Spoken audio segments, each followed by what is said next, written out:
Ngano nga usahay dili mo yes ang Ginoo sa atong mga gipangayo bisan maayo ang atong katuyuan. Nayo sa katawo, nagampo siya nga maulian siya sa iyang leukemia. Ingon sa pastor, salig gayud, kitabangan ka sa Ginoo. Nagsalig siya. Pero paglabay sa pila ka bulan, namatay siya. Unsay rason? Leukemia. Mga igsoonay tao sa Bible nga susama niya na. Nagpray siya nga tangtangon sa Ginoong thorn for the flesh. Pero ang tubag sa Ginoo, dili yes. Lahi ang tubag sa Ginoo. Mas patsada, kay ang tubag sa Ginoo, mas makaayo kaniya ug mas makaayo sa ministry. Kini nga tao mao si Apostle Paul. Ingon niya sa 2 Corinthians chapter 12, nga 14 years ago, whether in body or in vision, nakita niya ang langit, ang paradise, ug nakadungog siyang mga sound, mga tingog, nga dili siya angayan mosulti. Kadto nga vision, makahimo kaniyang hambugiro, labaw sa tanan. Pero ang Dios dili gusto mahimo siyang hambugiro, busa gitagaan siya thorn for the flesh. Ingon pa sa verse 7, "And lest I should be exalted above measure through the abundance of the revelation, there was given to me a thorn in the flesh, the messenger of Satan to buffet me, lest I should be exalted above measure." Unsa man ang thorn for the flesh diani? Thorn dili kani tunok lamang sa rosas lamang ha, kundi mura kinig spear nga gidugsak kaniya, thorn for the flesh. Unsa man kini siya ingon ang uban basin kini physical illness. Wrong. Kung basahon nimo ang context sa 2 Corinthians chapter 12, chapter 10, 12, 13, gahisgot kini sa false teacher, false apostle. Gani ang word nga messenger nga prove niya na ingon diri, the messenger of Satan to buffet me. Ang word nga messenger is gikan sa Greek word nga angelo, meaning messenger. Wala kini gahisgot ang word nga angelo sa mga sakit-sakit sa lawas. Gahisgot kini sa persona nga gahatag og message. Na sa Bible, ang sikat nga mga messenger is ang mga angels. So, angel kini ni Satan. Ang tawag ani is demon. Now, matud pa ni John MacArthur, okay ni. Ang demon nisulod sa usa ka tawo. Ug katong tawo mo to siya ang leader sa false apostles, leader sa false teachers diha sa Corinth. Gasamok-samok kini nga leader, kini nga mensahero ka Apostle Paul sa iyang pagsangyaw sa maayong balita. Labad sa ulo. Ingon ni Apostle Paul sa verse 8, "For this thing I besought the Lord thrice that it might depart from me. Lord, tangtanga kini tawhana, kuha kini nga thorn, kuha kini nga messenger." Katulo siya nagampo. Pero ang tubag sa Ginoo dili yes. Ang tubag sa Ginoo verse 9, "And he said to me, My grace is sufficient for thee, for my strength is made perfect in weakness." Mga igsoon, usahay ba ang tubag sa Ginoo sa atong pagampo dili yes. Pero ay nagkabalaka kay mas patsada ang tubag sa Ginoo kaysa gusto natong maabot. Now, kung moabot ang panahon nga ang Dios dili mo yes sa imuhang mga pagampo, dili niya tangtangon ang tunok sa imuhang kinabuhi, tunok nga tao, tunok nga sakit, tunok nga problema sa kwarta, tunok sa weaknesses, tunok sa insulto, unsa ang mga hunahunahon nimo? Okay, unang-una ang hunahunahon nimo, the care of God. Ingon sa Ginoo, "My grace is sufficient for thee." I call this the care of God, ang pagpangga sa Ginoo kang Paul. Paul, ang imong gikinahanglan dili ang pagkawagtang sa mga tunog, kundi ang akong grasya. Mga kaigsuunan pa. Usahay, no? Gahuna-huna kita nga para makasustain kita sa ministry, ang atong gikinahanglan is absent sa poverty, absent sa mga samukan nga tao, absent sa mga sakit-sakit. Wrong, mga kaigsuunan. Naay time nga, ipastay ka na sa Ginoong mga tunok. Ang imong gikinahanglan para magkapadayon, grasya. So maglakaw ka sa mga tunok. Maghimo kang successful tungod sa grasya sa Ginoo. Now, good thing diri mga kaigsuonan, kining grace diri bitaw dili ni isa lamang ka idea. Kining grace nga na diyan is divine power. Divine power kini nga gihatag sa Ginoo sa tao para ang tao magkahimo sa butang nga ipabuhat sa Ginoo kaniya. O kini nga divine power, kini nga grasya is sufficient. Dili kini kulang-kulang kundi insakto gayon. Gani sobra-sobra kini nga gikinahanglan ni Apostol Paul para nga makapadayon siya sa dagan sa lumba sa kinabuhi. Makaigsuunan sa atong pagpangalagan sa Ginoo. Kung gaampo ka nga Ginoo, mawala unta kining mga libakirog, libakira, mga wala unta kining mga sakit, mga wala unta kining cancer, mawala unta kining problema sa kwarta nga nanak ko'y kwarta kining umadugay. Bisa kung saan ni magampo, naaragya po na mga tunog. Hala, pasagdii ang tunog nga mo igo sa imong lawas. Dagan. Dili mo kinahanglan mga tangtang ka ng mga tunog ka para nga ikaw magkasucceed sa papangalagan sa Ginoo. Ang imong gikinahanglan is grasya sa Ginoo. Ingon pa ang pulong sa Ginoo, supisyente. Paigo. Usahay magud kay lahi ang atong hunahuna sa success sa ministry. Ayha lang maabot ang success sa ministry kung wala na ang mga problema kapobrehon, problema nga tawo sa mukan, problema nga sakit. Itong gikinahanglan ang grasya sa Ginoo. It is sufficient. Ikaduha, atong hunahunaon, the choice of God's power. Unsa may ginapili sa power sa Ginoo? Ang ligon nga tao or ang weak nga tao? O, yun sa ingon diyan may grace is sufficient for thee. For nga no? For my strength is made perfect in weakness. Ang kusog daw sa Ginoo mahimong perpekto diha sa kaluyahon. Nagpasabot pag kini nga ang gahom sa Ginoo ay lang maperpekto sa kaluyahon. Wrong. Ang gahom sa Ginoo is always perfect.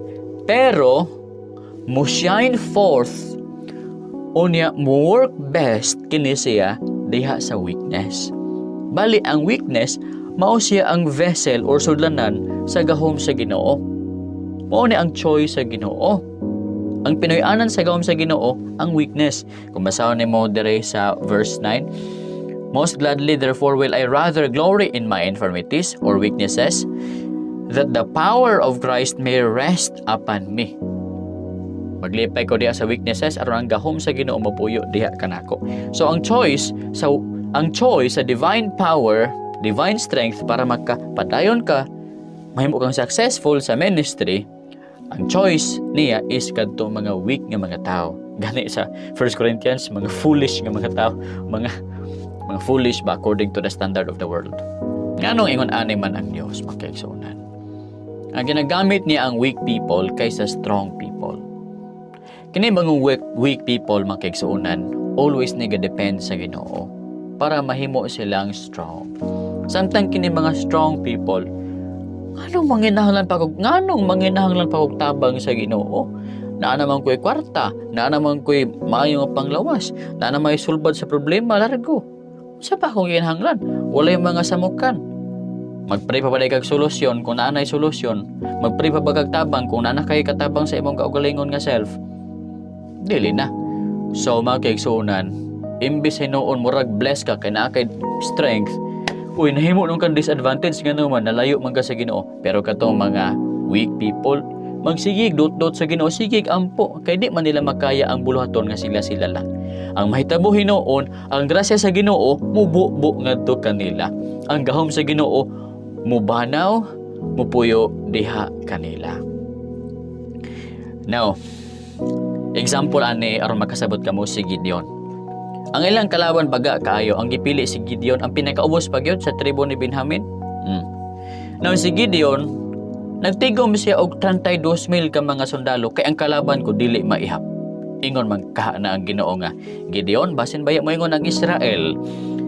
Kung makadaog sila, basin mo ingon sila nga kami naluwas sa among problema o kami naluwas tungod sa amo ang kaugalingon nga kamot.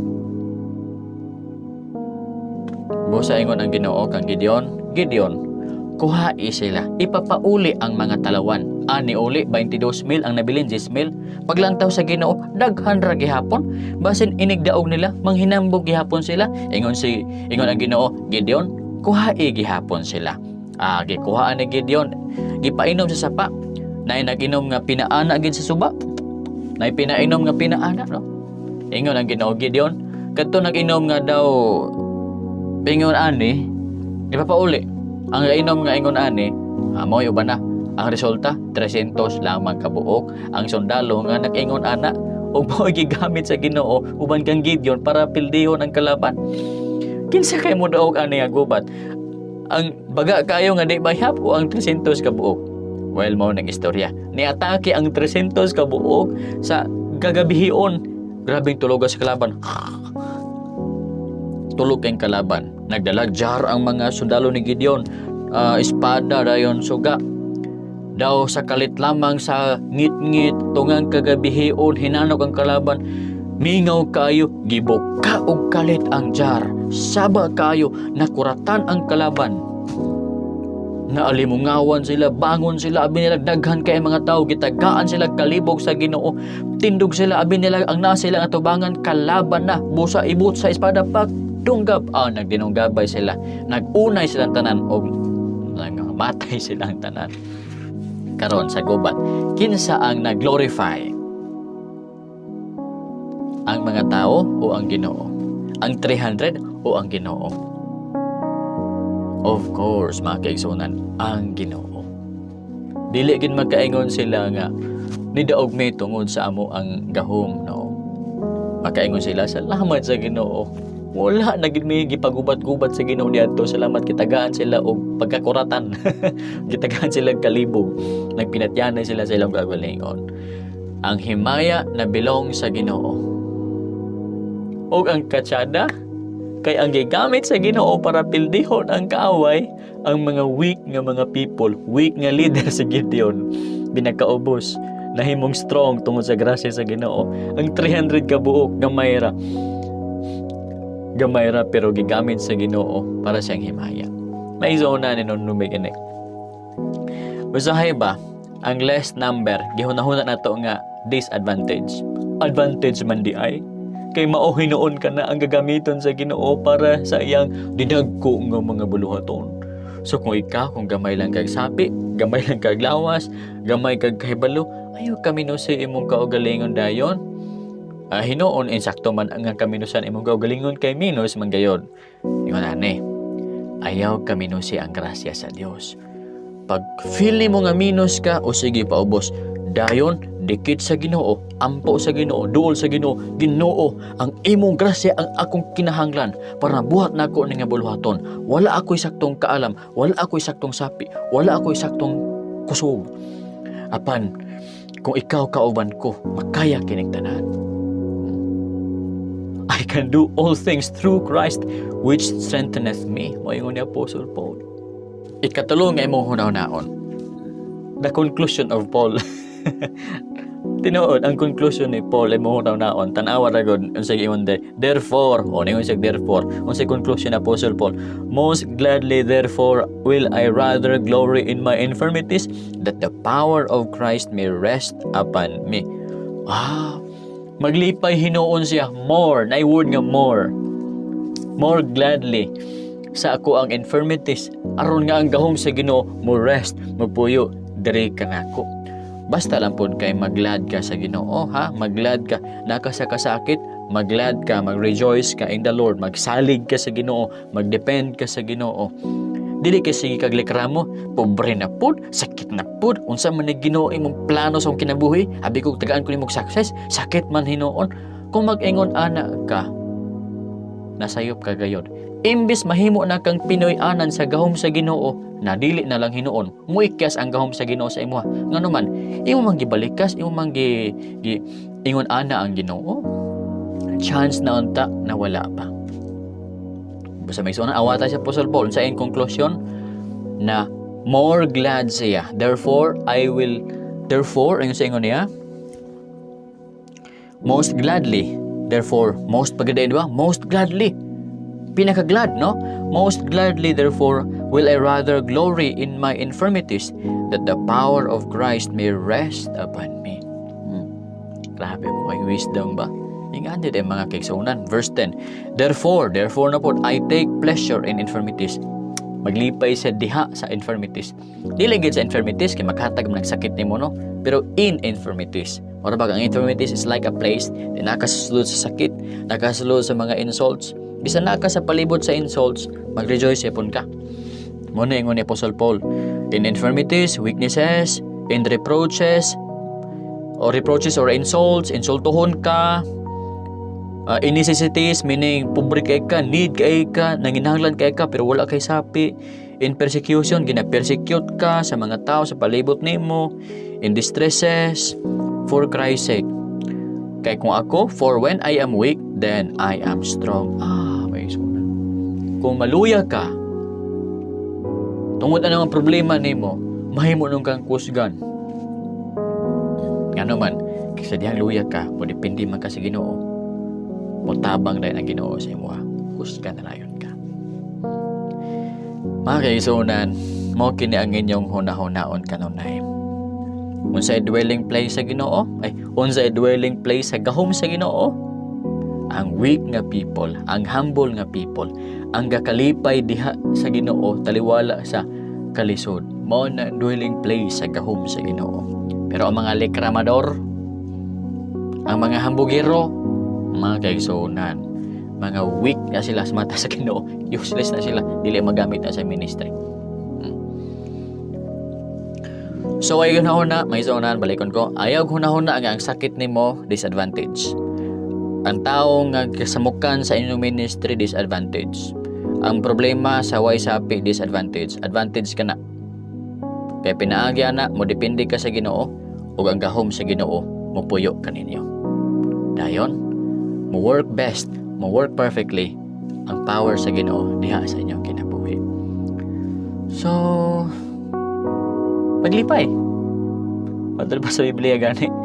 Gipili sa Ginoo mga pobre para may dato sa pagtuo. Dili ba? Daw bi unsa man ang conclusion sa life ni Apostle Paul? Unsa ka ang end sa iyahang life ba? Nahimo ba ikang successful si Apostle Paul?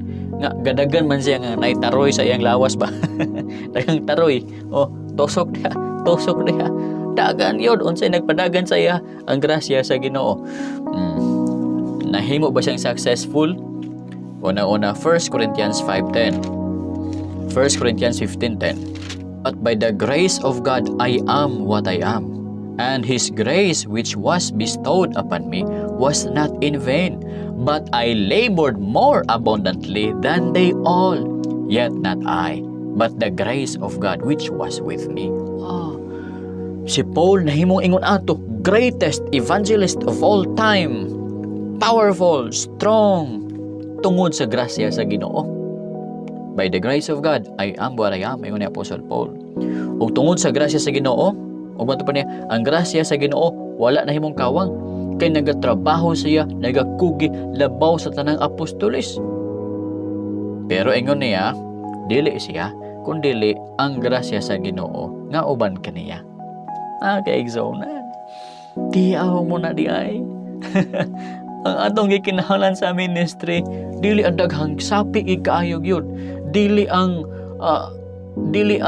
daghang koneksyon, dili ang unsa ba diha, dili ang mayiglawas ka, dili ang puro smiling ang mga tao.